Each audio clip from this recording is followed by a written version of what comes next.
But I want to thank our panelists for joining us today. This is an exciting panel, C-Suites, the new nexus of corporate sustainability. And I think it's important because we've talked about sustainability for a long time, but we've talked about it sort of in the background, with the sustainability person over here. But what we're starting to see now, I think, is real discussions in the boardroom, in rooms where there are bright lights, and I think that's a really key driver of bringing sustainability into corporate practices and corporate strategy. And as an investor and an asset owner, we really look to the C-suites because it's those leaders that determine resource allocation, that drives the setting of priorities, and also, I think importantly, really drive corporate culture. And so I'm very delighted to have a great group of panelists here. We invest in corporations and we look to executive leadership to integrate sustainability. State of Connecticut considers sustainability, environmental, social, and governance a key component of both risk management and the drivers of return. And what we really like to see, we're trying to get sort of beyond that rhetoric that we hear all the time, and we get the glossy packages about sort of sustainability and CSR. But we're government. We're really good at rhetoric on our own. So we want to see real integration.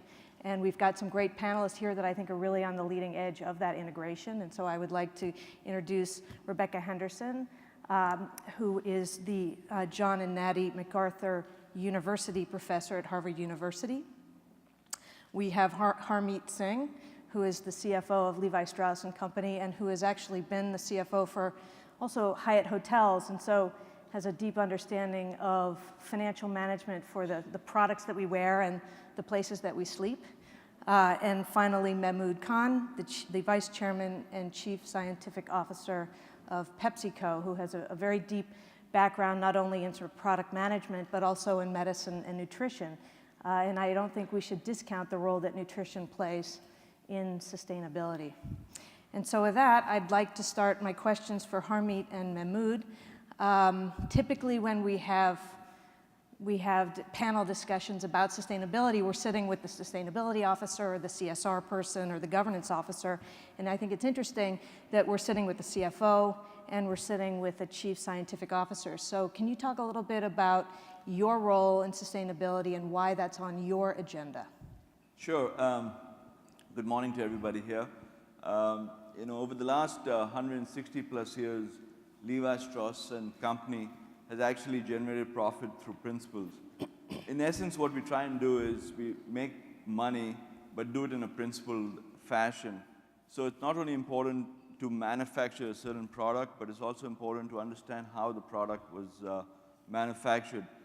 And over the last many years, we've been in the forefront of social, environmental, and economic action. And believe very strongly in sustainability from that perspective. Now, doing this, it's important to set the right tone on the top. And so, I represent the C-suite of the company. The entire leadership team is committed to try and drive sustainability through our strategies, our activities, and action. And I firmly believe, being the CFO, if finance actually gets behind a certain important strategy, it actually gets measured, and importantly, we can help the organization allocate resources to get that activity done, whether it's allocating resources to develop products, whether it's allocating resources to manufacture products, as well as determining whether the action is happening or not. The other important piece is it's important to link sustainability efforts with the core strategies of the company. And again, that's something that as CFO, as we build and integrate our long-term plans, and we're in the process of defining, for instance, our plans for the next 10 years, we're not only linking the quantitative aspect of planning, which is, what are you growing revenue, what are you growing profits, but also thinking hard about what are the sustainability metrics and sustainability goals for the company. So, I think with that objective, one sits here and is a strong believer in the fact that sustainability initiatives not only contribute to value from whether it's a supplier or value from a consumer's perspective, but also value from a shareholder's perspective long term. From PepsiCo's perspective, again, it's great to have some of these conversations and just get in this discussion. We started this journey over a decade ago. In fact, when Indra Nooyi became chairman, one of the first statements in terms of our mantra, if you look at our annual report, it was performance with purpose. We were always a high-performance company, have been for a century, and have had wonderful shareholder returns. You already know that. But the way we look at it was, performance is there. We're going to make money, but it's not just about making money, it's about how we're going to make money. And this was not just for corporate social responsibility. If you think about the three broad reasons, it's important from a reputational point of view, we get that. It's also important from a cost perspective, and I can give you lots of examples where we've had a significant impact on the bottom line because of our sustainability work, whether it's through energy utilization, water utilization, crop efficiency, etc. But the third was also, how do we grow the business? And growing the business was and has become the primary driver for us from a sustainability. I'm sure we'll get into that. But why my role? If you think about my role from a purely R&D and innovation point of view, I'm not just responsible for R&D of the products we make. I'm responsible for the crops that we either grow or our suppliers grow, our manufacturing, our distribution, our packaging, our processing, and ultimately what goes into the product, our traditional food and beverage R&D. And as we look at this holistically, there was no other way really to transform that end-to-end system unless R&D, engineering, processing, et cetera, all became integrated into sustainability. And I think that's what truly differentiates the way we think about it. And the last piece I would add, we don't just think about it as our operations. To us, sustainability is the entire value chain, starting with the person who first seeds our crops that ultimately go into the final product that you see in the supermarket shelf. Unless you think about it this way, it is very difficult to really move the needle. Thank you. So Rebecca, you have a variety of different perspectives that are unique. As an academic, you're a leader in thinking about sustainability, but you also sit on a number of boards, including Amgen and IDEX, and so you are in the trenches, and you see the dynamic and the opportunities and the challenges. Do you think sustainability belongs on the board, and why or why not? So I'm going to answer yes, which won't be a huge surprise to this room. But let me tell you why I think it should be central to the board's agenda and is becoming increasingly so. So the whole thrust of this conference is sustainability as disruption. And it's easy to say, but I think sometimes we forget what that means. When we think about what's required to build an environmentally sustainable world, that's going to disrupt the business models of hundreds of thousands of companies. We're going to become carbon-free, we're going to become water-efficient, we're going to become a closed-cycle economy. That's a significant shift. And as I think about what the role of the board should be, and I've been now on 2 large public company boards, so I think a lot about this. One of the most important roles of the board is to look out and ask the questions that the management team sometimes doesn't have the time to ask. So let's think about what disruption means. And here, this is really linking my board experience with my academic experience. I was the Eastman Kodak Professor of Management at MIT for more than 20 years. So I lived that. And I think about sustainability as the world's big Kodak moment. Right? We are making more money than you can possibly believe on conventional film. And yes, there's this kind of digital thing out there, but we not so keen. So why is disruption hard? Because we don't think it's going to happen, and certainly not now. Because we can't think about a way to make money, and because we're really, really busy. This is a classic business problem. Major shifts in the business model are hard to think about. It's much easier to let it go. So to me, the central role of the board is to begin by asking the questions. What are the long-term risks here? What are the long-term opportunities? We're seeing leading-edge companies, you have 2 of them right on the stage, right here, already demonstrating the business model to really take this challenge seriously. That's going to be critical in driving this kind of change. And for me, the role of the board is supporting the management team in engaging with those issues, in working with investors, in making sure that every company is ready for the shift when their time comes. Right, thank you. And on that, question to Mehmood. Can you talk a little bit about PepsiCo's initiative that you've been a real leader of, the Performance with Purpose initiative that's for those of you who don't know, it's a strategy that integrates environmental and societal goals into new product development and driving sort of long-term growth of the company. Can you talk about how this works in practice and some of the outcomes and efforts within that that have helped PepsiCo move forward in performing with purpose? So if we think about our purpose journey, it's in 3 broad pillars: product, planet, people. The product side is the side the consumer or customer typically sees. It's our brands. You all know these brands. We have $22 billion brands and dozens of others. They come to life. Now, behind that, as we started to look at this, on the product side, we looked at how do we transform our company. We started as a carbonated soft drink company. We added a snacks company. Most people are sometimes surprised, if not shocked, to learn that today, Pepsi is 13% of our business. We are a hugely transformed corporation, and sustainability was very much part of that. We were going to build a portfolio of businesses that were going to meet a new changing consumer. Just as we were doing that on the consumer side, the environment in which we operate was also changing. So 10 years ago, we started looking at this and saying, so much of what we do is ultimately dependent on agricultural output. And agricultural output needs land, needs water, it needs people working that land, and we had to look at this as an integrated system. What we make is also going to determine what is grown. And since our scale is such, we could shape the ecosystem around us.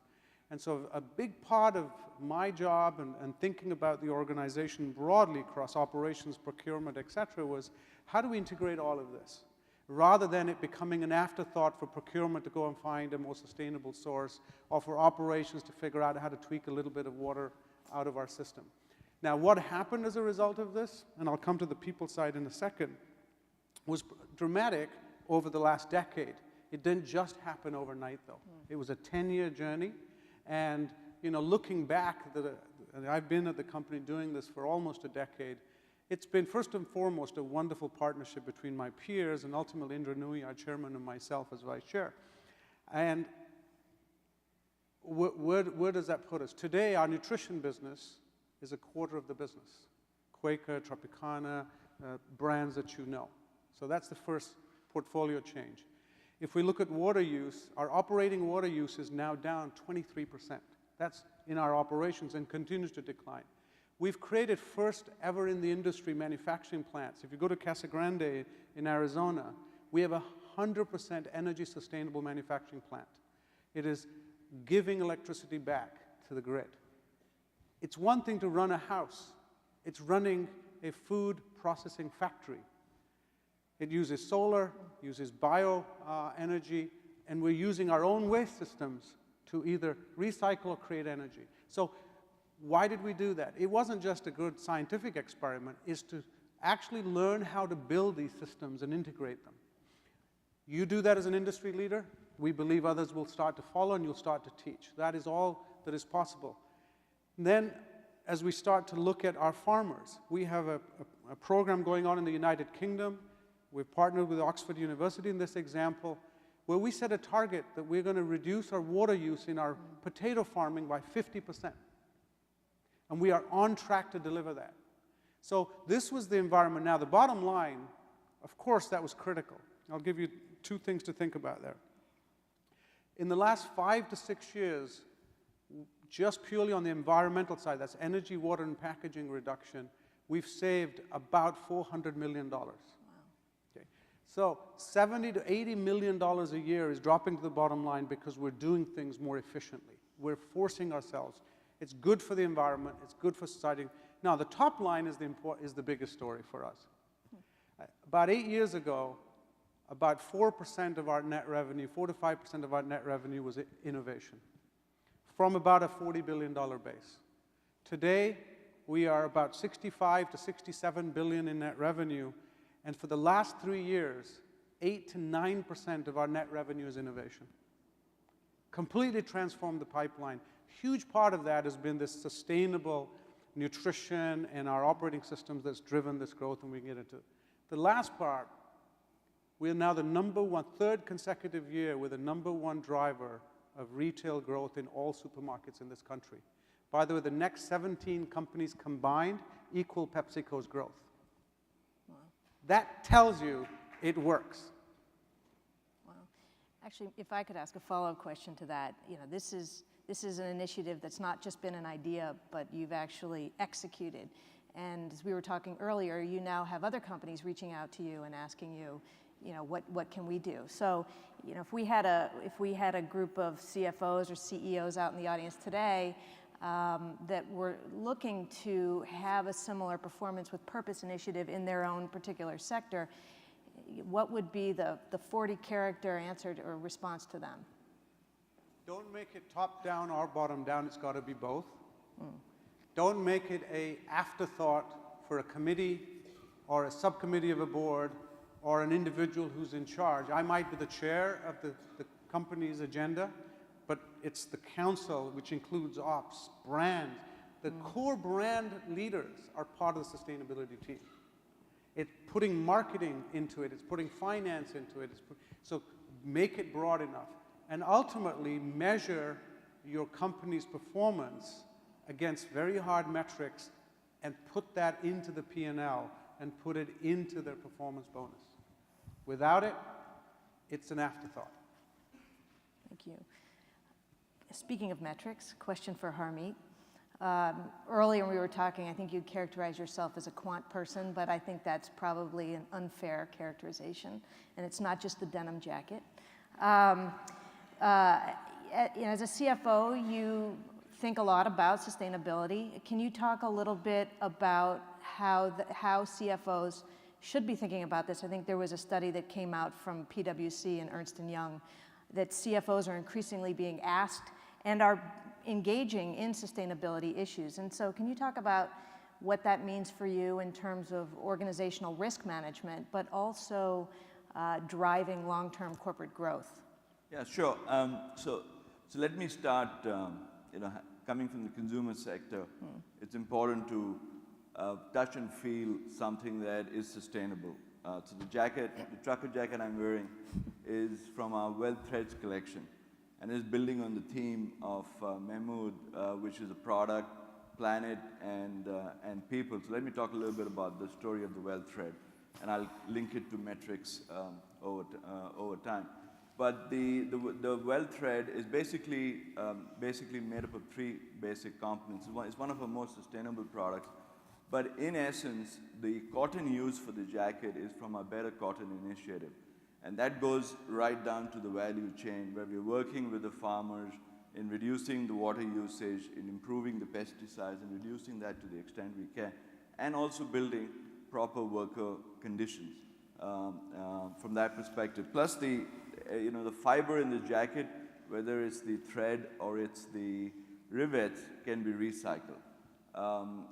So that's one piece of it. The second piece of it is in our production, in the life cycle of the manufacture of a jean, about 60, there's a lot of water that's used, and we've declared that it's a scarce commodity, and we've got to work against reducing it. So 60% of the water is used for growing cotton. So we are working with the farmers to try and reduce it. About 9% of the water is used in the finishing of the product. And this product, we've introduced something called waterless, which is consuming about 96% less water. And our efforts since 2011, when we've introduced this, we believe we have saved about 1 billion liters of water just by doing this from that perspective. To the extent that we have now open sourced it. We're one of the few companies that have open sourced this technique, largely because we wanted to encourage folks from outside the industry, as well as folks from within the industry, to try and leverage what we have come up with. And we just, for example, a few weeks ago had 20 other apparel manufacturers come down to our innovation lab and actually explain to them how we're doing this. So that's the second piece of it. The last piece of it is what we call the workers' well-being, which is that it's important for us that the workers who work in factories of our vendors or our factories, have a great standard of living while working as well as outside the walls of the factory. And we've introduced programs like, health education, which we believe, wherever we've done it, has actually reduced turnover rates and absenteeism. And we measure it. For every dollar, for example, in a factory in Egypt that we invested in the program, the payback is 4 times in the form of lower turnover, higher productivity, etc. And where we've introduced financial literacy programs, as an example, there's higher satisfaction, higher productivity. So as we think about metrics and we think about this, first it's important to have what I call long-term sustainable goals. In our case, it's the Better Cotton Initiative. We've declared by 2020, for example, 100% of our product will be, through, using better cotton, for example. The second piece is our waterless products today are about 30% of our total product volume. We've said that this is going to go up to 80% by 2020. Now, this drives revenue. It is lower cost, so it's driving incremental profit from that perspective. And as we think about metrics, just linking those metrics to the financial goals of the company and measuring them, I think is critical, and that's what we're focused on doing. Right, thank you. Rebecca, as you pointed out at the beginning of the session, we were sitting here with 2 corporations that are really leading the charge. But obviously a lot more work has to be done in this area, and it would be great if we had more corporations with the spirit of Levi Strauss and PepsiCo. What do you see as the board's role in engaging with leadership to move this forward? Can board members be a catalyst? I know there's a unique dynamic between board members and leadership, and board members play a very unique role. And so how can board members engage those companies that are maybe just beginning their journey to advance sustainability as part of their core mission? So I think there are a number of things that board members can do. Listening to Mehmood and Hamid, I'm struck by how easy they make it sound. We just, grew like we're the #1 growth category in the retail stores, and all we had to do is performance with purpose and put the incentives in place. And I know, not because I've worked with these 2 companies, but because I've worked with many companies that have gone through profound shifts, that it's a lot of work on the ground, it's a lot of conversation, it's a lot of conflict. So let's think about how boards can help. The first step, of course, is to engage with the management in exploring whether there's a strategic case for focusing on sustainability as something that's core to the business mission.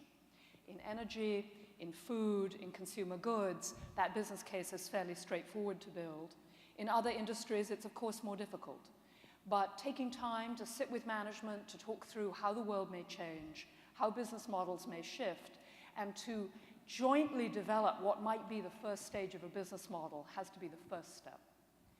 The second step is to begin to free up the time and energy inside the organization to support that transition. One of the most important parts of that may be hiring the right talent. I don't in fact know in the case of Pepsi whether the board decided to hire Indra Nooyi because she had this kind of vision and sense of where she wanted to take the company. But certainly in many cases, the board sees a major shift coming up and starts looking around for talent, whether within or outside the company, to support that kind of change. So central role of the board is to make sure that the senior team is aligned with that broader vision of the company. Then there's the hard work of executing metrics, incentives, making sure that as the company transitions, there are people charged with that's their job. And these people need to be deeply embedded in the core functions of the corporation, in operations, in marketing, in finance. So shepherding, supporting, encouraging a major shift like this has got to be the central role of the board. I think there are 2 other things I want to sort of lay on top of that, though. One is that in every company I've worked with that's really managed this transition successfully, there's a unique mix of deep passion and engagement and belief that this is the right thing to do, coupled with a completely ruthless focus on the bottom line, on the business case.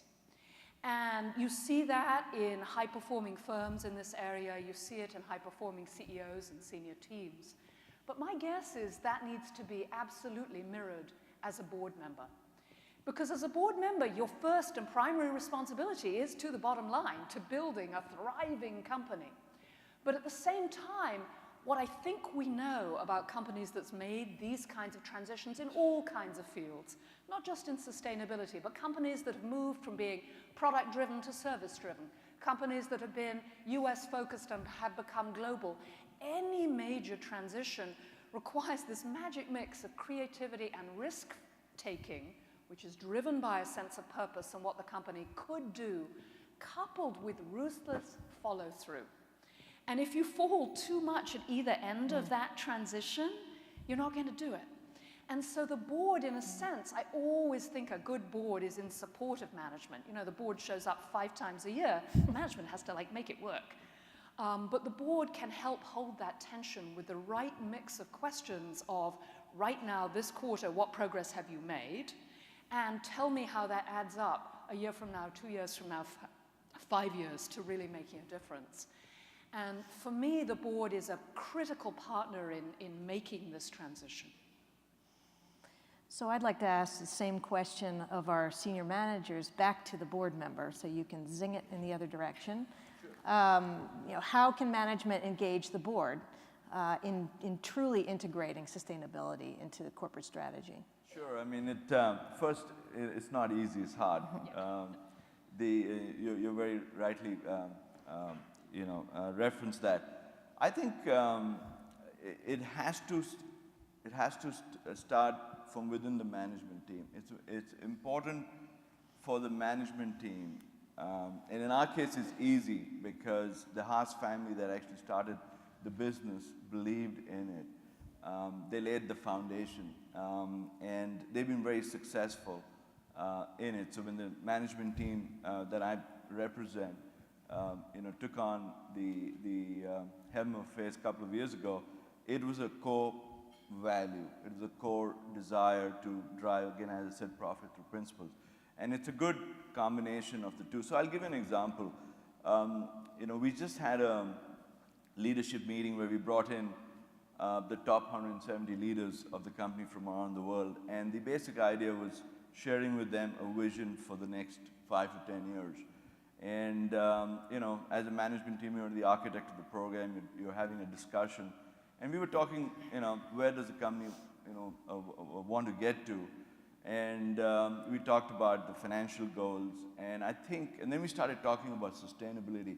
The thing that got the maximum energy, to your point about passion, was how can this company make an outsized impact to the world? How can we leave it in a better place than we inherited it? From the management in the past, and that got a lot of energy. So the reason and the desire to integrate the passion, the desire, and the belief that sustainability is a true driver of value is critical. And the way we do it is, it's up to the management to get this stuff done, but we have very regular sessions with our board. We meet the board with our nomination and governance committee once every quarter. It starts with what's your plan for the year, and then how you're progressing against it. For example, we meet because we're a private company, we have regular meetings with representatives of the family. Tomorrow, is one of our quarterly meetings with the family council, and the topic on the agenda is sustainability. What are we doing? What's the progress we're making? How is it linked to the broad strategies of the company? So I think it starts with the belief that this is important. You need the underlying passion. You need the people.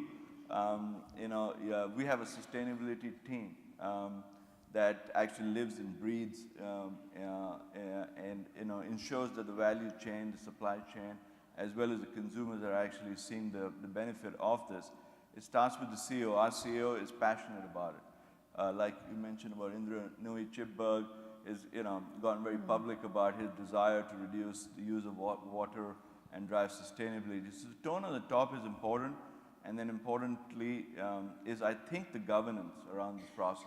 And I think that's where the board can come in and ensure that, the passion and the desire is met with good governance. I would agree with everything Harmeet has said, and absolutely, Rebecca, it's not easy, and I think as leaders, you have to sort of sift through the noise and be very clear where you're trying to get to. And the most critical part, I think both of you said, is who's going to need to be at the table to get it done. So let me just build on that rather than repeat. I think first of all, engaging with the board, of course they have to be aligned to management, and I think this is alignment not only of the incentives, but alignment of the values. And I think if incentives are aligned and values are not, then there's going to be this disagreement.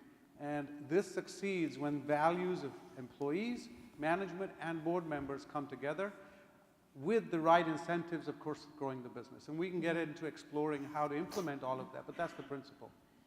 The second piece of this that I always emphasize, this is about diversity of thought at the table. And I think historically, and I've challenged this publicly more than once, we've defined diversity as what we see.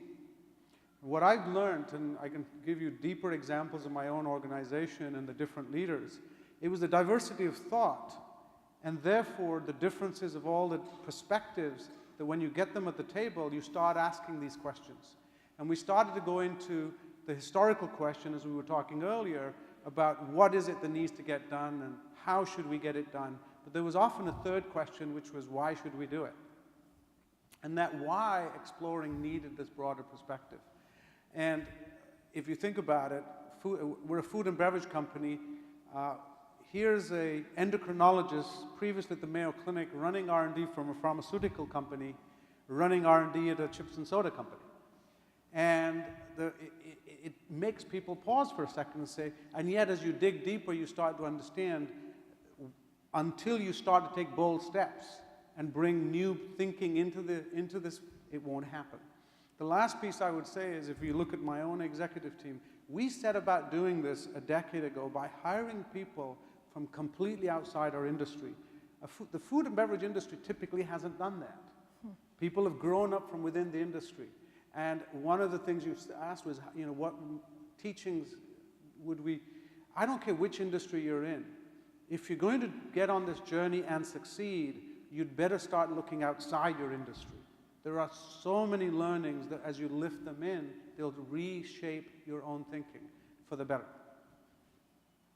So if I could ask a follow-up question as coming out of this discussion, but also I was thinking about something I think you said, Harmeet, at breakfast this morning, and I encourage everyone to share a meal with these folks. It's really inspiring. You live in different worlds from the perspective of who owns your company. So what are the challenges associated with trying to implement these in a private company versus a publicly held company? I'd say what are the advantages? If you're in a private company, I'd say first, to really drive sustainability, in my humble view, you've got to take a long-term perspective. Even though, because we have public debt, we report earnings on a quarterly basis, we're really guided by thinking about this long term.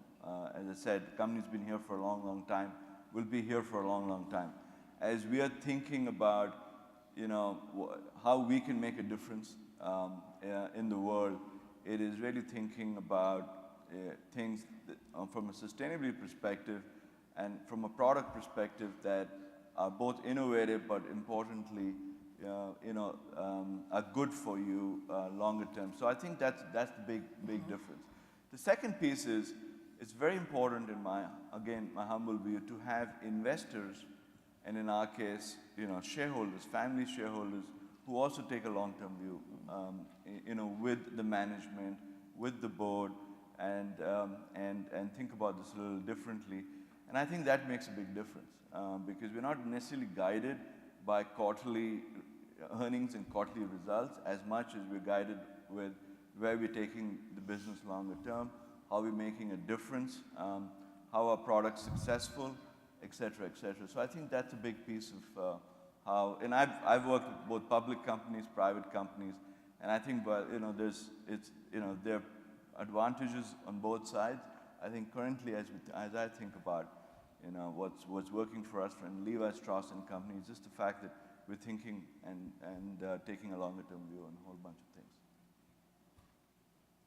And I don't know if, Mehmood, do you have any thoughts about living in the world of quarterly earnings? Well, PepsiCo frequently makes the business news one way or the other in lots of different ways, so clearly we live in a very public eye. And I completely agree with him. I mean, you can't do this without a long-term view, and I think that's the conversation and the transparency of the conversation between management and the board and our investors. And until you're open about it, and we've been very open in that conversation. As I said, it starts with Nui. She has been articulating, and we have been leading and living this performance with purpose agenda. It's been very much part of our mantra. And as such, when we've engaged the conversation, of course, there are always the quarterly earnings challenges. But I look at myself, and I'm blessed. I've got wonderful partners, some of whom are focused on delivering the quarter, and that's their job, and that's the clarity of the roles. And yet shaping the quarter-to-quarter-to-quarter agenda is also another group of executives whose job is to say, does this make sense, and do we have the runway to keep going? And I think if you think about it from the food and beverage industry, and very simply, by the year 2050, there'll be 9.5 billion people on the planet, as you and Ceres have stated. There are 7 billion today. There'll be 7 billion of those living in cities. So that's 7 billion residents of cities that we will have to feed in the lifetime of many people in this room. Well, if 98% of the world's population buys its food from the private sector, there's always going to be food and beverage industry. The question we have to ask is, as you're delivering the quarters, will we have the resources to be able to have the systems to deliver food, which we basically say make, move, and sell? We grow it, manufacture it, distribute it, and sell it. Will we be able to do it in a world which will physically be transformed just because of the way humans live? That is also got to be a critical part of the conversation with the investors. Do you want us to continue to grow this so that we return the benefits? We cannot do it in isolation. I was recently presenting at a different meeting. This isn't just for us.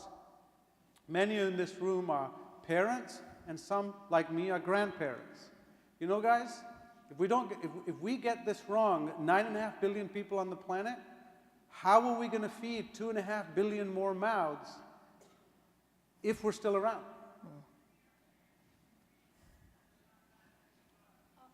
You asked the question in terms of public versus private companies. And sometimes you hear people saying, oh, if only we could get rid of quarterly reports, the short-termism of the capital markets. And my own view is the problem is both much easier and much harder. So easier in the following sense. I often ask CEOs, so is short-termism in the capital markets a problem? And bracketing the issue of activists, which is a whole different issue, but just kind of regular capital markets, they say, oh, it's a huge problem, but not for me. I know how to manage the trade-off between the short and the long term. That's what a good company does.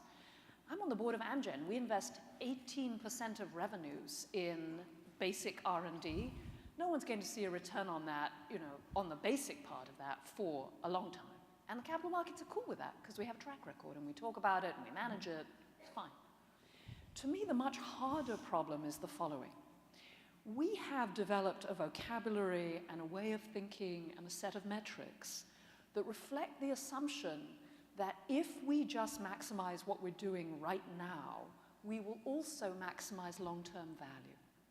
So that's what modern financial analysis, in a sense, is. If we leave out externalities, if we leave out public goods, this market will deliver unbelievable goods and services and prosperity.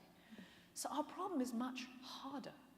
And Ceres is absolutely at the forefront of this. I mean, projects like the water project and really finding the material metrics, and that's the challenge. So let me give you an example from what Hamid said. He said, when we invest in financial literacy or in worker well-being in Egypt, we get a rate of return of 400%, right?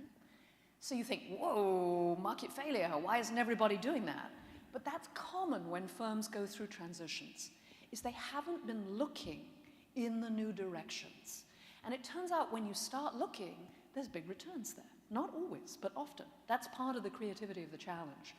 So what we need to do is support the financial community and boards and management in opening up space to look for those longer-term opportunities. And so I think that's harder than just public versus private. I mean, the private firms have to survive in the competitive market too, right? They can't, pump money into the long term forever. So it's about finding those opportunities that bridge the short and long term and then being able to describe them. And I would agree with that, and that's sort of consistent with the theme of this conference, is if you're thinking short term and you assume that short-term thinking will persist into long-term success, you miss the disruption. And then you've suddenly brought in tremendous amount of risk, obsolescence risk, resource constraint risk, and so I would agree. So getting back to your balancing the short and the long term, just thinking as a financial investor, my goal as the CIO of a public pension plan is to make sure judges have their pensions and social workers have their pensions, and we have to make money. But we also recognize the importance of sustainability within that from a risk and return perspective. So it's short term and it's long term, but it's also about value creation from the financial value, whether it's share price performance or terrific IRRs in our private equity investments. But it's also about balancing that with societal value. We serve the public good. And so I was wondering if you could talk a little bit about, we often hear about trade-offs associated with financial versus non-financial values and ways to integrate it. And I think Ceres is in the forefront. And let's not think about this in such binary or zero-sum game terms. Let's think about it more holistically. In your companies, how do you determine what creates value or what is value creation? And can you give some examples of that? So if we think about, and if I just want to pick up from where Rebecca was going also, trading off short-term to long-term is a big part of what just about every executive's job is, right? Whether it's financial trade-offs, R&D trade-offs. I mean, in theory, having been in the role of thinking 10 years of drug development, you could stop all R&D and drop everything to the bottom line, and nothing will happen for a year, 2 years, maybe 3 years, and fine. Would any investor let a pharma company do that? No, because they're already conscious of the fact that we're trading off the short-term return for that longer term. Now, if you take that mindset, that's when you start to think about this managing the portfolio of your resources, both from an investment point of view, a technology and a pipeline point of view, but also then the sustainability is also this trade-off of short-term and long-term. I look at the whole portfolio. Now, that then translates into value creation. How? First of all, the usual, brand reputation. The growth of brands and then products within the brands, because consumers, we live in a world where consumers are far more informed, sometimes misinformed, but far more informed than when I was growing up. In our household, it is our children and now my grandson who's informing the older generation of what is acceptable in the house. I was growing up, it was mom and dad who said, this is what thou shalt eat, this is what thou shalt not eat. Now it's a 7-year-old saying, well, Grandpa, you sure you want to do that? And I'm going, who's got the doctoral degrees here, you or me? But that doesn't count. So I think we have a very different evolving consumer. That connection with the brand is creating value. Second, as we develop sustainable systems, physical systems, whether they're water or energy efficiency or packaging and landfill issues, we're actually creating learning infrastructure that will allow our business to continue to grow to meet consumer needs in an environment where we're going to increasingly live with scarcity. And I think as businesses that can cope with scarcity are the ones that will differentiate themselves in their supply chain, and that is value. In fact, that's massive value creation. So it's your brand, it's your operating systems, then ultimately one hopes that the financial markets will recognize that longer-term potential and differentiated businesses that will give you the investment and the value of your business in terms of purchase of shares, the questions they ask. In fact, let me throw one out. Why aren't our investors asking us even more so about the how, the why? And that itself will change the conversation. And I think Ceres and Mindy, the work you're doing, although I'm not the movie star you are, I mean, that was amazing. But I think that itself is going to change this conversation and therefore create value. I hope sort of that gives you the perspective. I think the only other thing I would add is that it's always difficult to change the past. That takes a little time, but you can immediately change the future. So for example, all the new innovation, all the new, in our case, all new products, that we're, that 80% of our products are created and generated in our innovation lab. And the scientists, the people who design the products have got one aspect in mind. Besides the fact the product has to be relevant, it needs to be sustainable. Largely because also, to the point you were making earlier, the millennials, for example, right, and the younger generation, they care about this a lot more than, folks, like me cared about it years ago. And I think that's a big change. So, we're really focused on innovating around the right stuff. In our case, whether it's using the right chemicals or not using chemicals at all, whether it's reducing the water usage, whether it is using the right amount of cotton, etc. So as you think about new products and you think about new product introductions, thinking about this and thinking about this positively, I think is very critical. Great. Could I take a kind of different cut or go one step forward? Which is, we've heard fantastic ways to create value within individual firms, but I think we have to remember that a lot of the way we're going to have to create value has to be pre-competitive or institutional. And let me give you two concrete examples. One is corruption. We're not going to address these really big problems globally until we can support governments around the world transitioning to be more effective and less corrupt. And another would be carbon. Like a carbon price would create an enormous amount of value. And I think sometimes we tend to think of those in two parts of our brain. Like firms do absolutely everything they can. And yes, we have these governance and regulatory problems. But I think one of the emerging trends we're seeing are firms getting together to address some of these pre-competitive issues. So in corruption, I'm thinking of the initiatives in the extractives industry to aggressively report payments to governments. If everyone in the industry does it, it's not a competitive disadvantage to do so. It has very significant effects on local corruption. We have nice results on that. Another would be, forgive me, the bicep and let's request a carbon price. And so it's incredibly important. And so I think we have to think of boards and managers as actors in the world, as well as just within their company. And one of the shifts we might begin to see here is, just as boards think about the well-being of their company, to begin to think about the well-being of the system in which they're embedded. That might potentially be an enormous source of value and deeply helpful. Yes, that's an excellent point. We do have a few minutes left, so I want to make sure that the audience has the opportunity to ask some questions. We have mic runners, and so if you have some questions, now is the time to raise your hand. Good morning. My name is Tim Smith, and I work for Walden Asset Management, and thank you very much for an inspiring and thoughtful panel. This is a question to Harmit Singh. Thank you so much for blending the commitment you have as CFO to sustainability.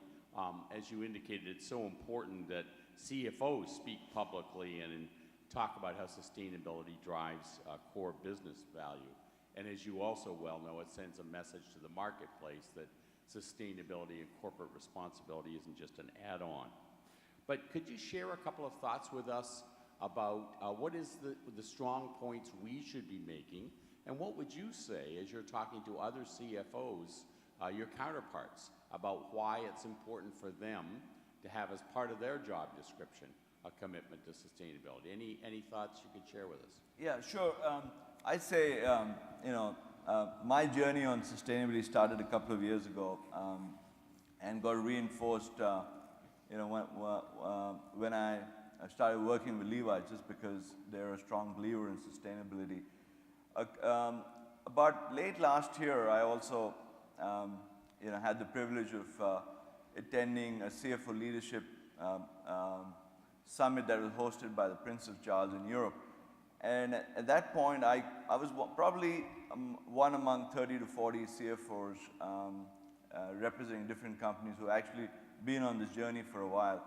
And it just reinforced to me that we have two roles as CFOs. First, you've got to set the right tone on the top and ensure that as we integrate our strategic planning processes, our business planning processes, integrating sustainability goals with financial goals is very, very critical.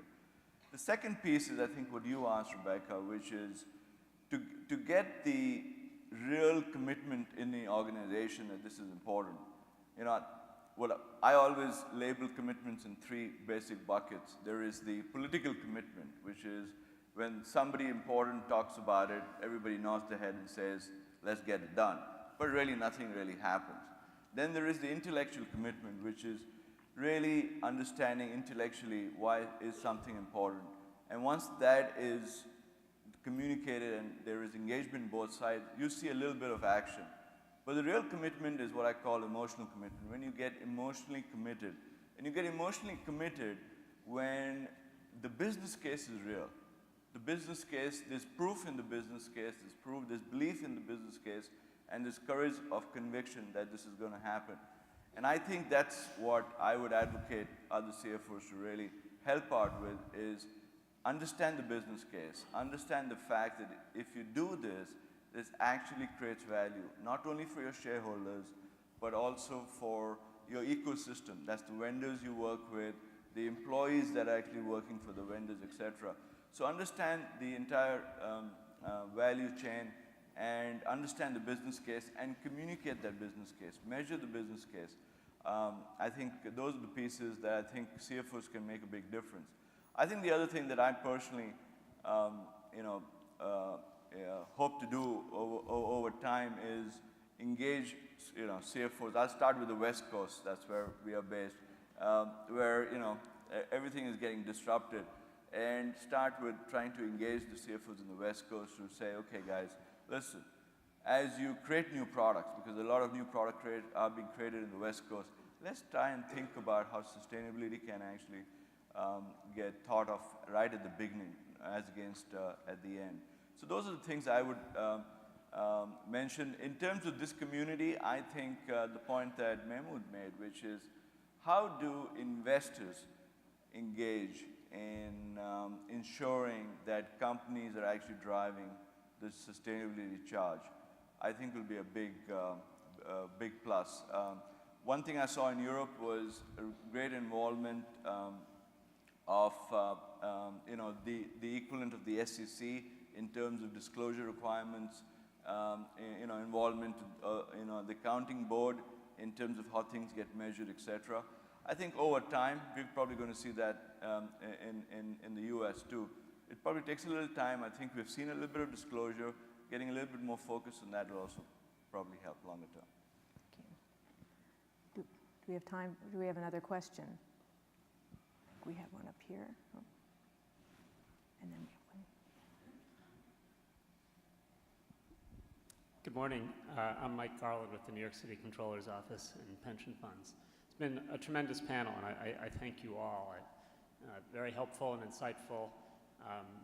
One thing I wish I'd heard a little bit more about the human capital component of sustainability, but my question is really for Professor Henderson, because we are very focused on the board.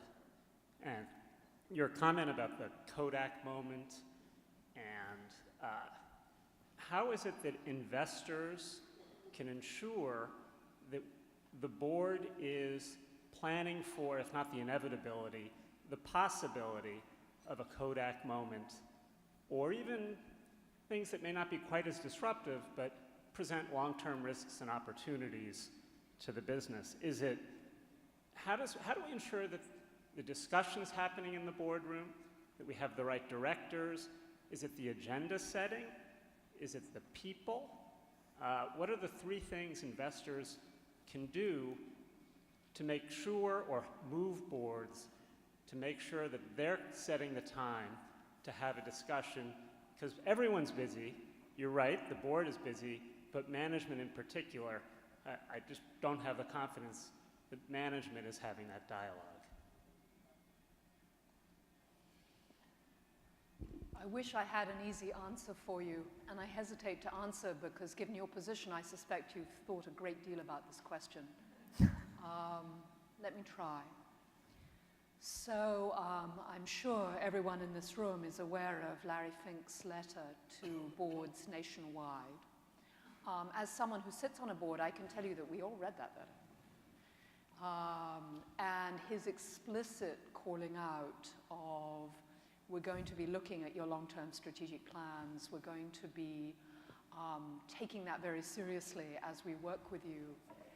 That is, I think, incredibly important. And clearly BlackRock is a major player, but the more investors do that, the more it's clear in the questions they ask, in the way they evaluate the companies, in the recommendations they make, that they are continually asking themselves, do we believe this company has thought about the potential of a Kodak moment, has a long-term plan, is having that conversation? That, to me, is the single biggest thing that will then trigger management and the board to go, oh, I guess investors really want this. All right, better do it, better get going. Because it is, there's a lot going on in the boardroom. Management has a lot on its plate, so does the board. The board is always, I think, walking a fine line between supporting management and pushing management. So really insisting on a long-term strategic plan. To the degree that metrics of performance metrics of sustainability are correlated with performance, and I think we have some really nice research coming out right now which suggests that the correlation may be real and robust. Really focusing on metrics could, I think, make a huge difference, and showing that they're taken seriously. So those are my top two suggestions. We have time for one more question. We had one up here in the front.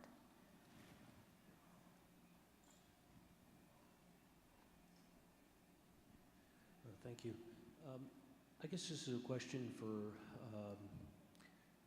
well, we'll see who wants to answer it. But it's very easy for the companies to backward integrate and force pressure on their suppliers or collaborate with suppliers to move forward on sustainability.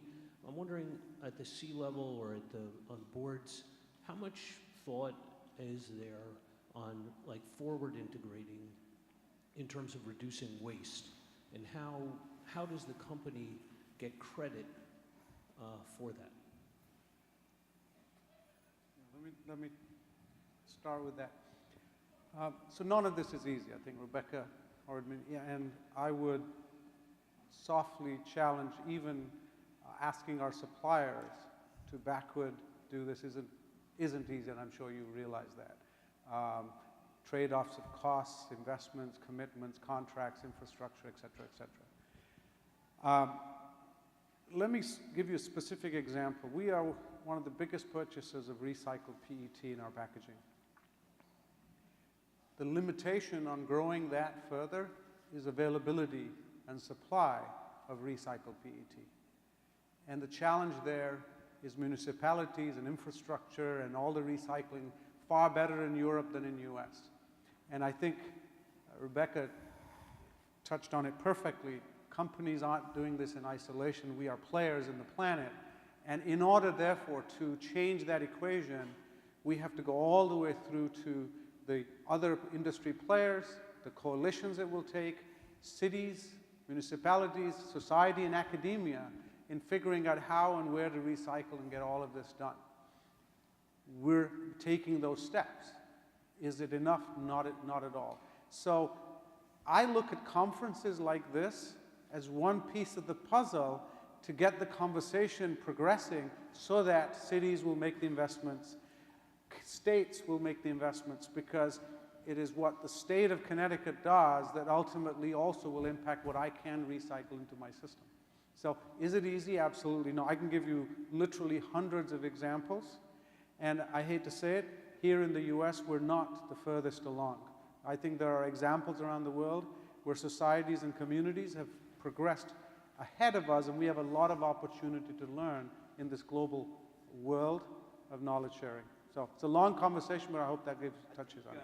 The only thing I'd add to it, one of the things we did about 18 months ago is we partnered with IFC, International Finance Corporation, on a program that basically effectuated lower interest rates for short-term financing for vendors who met certain standards.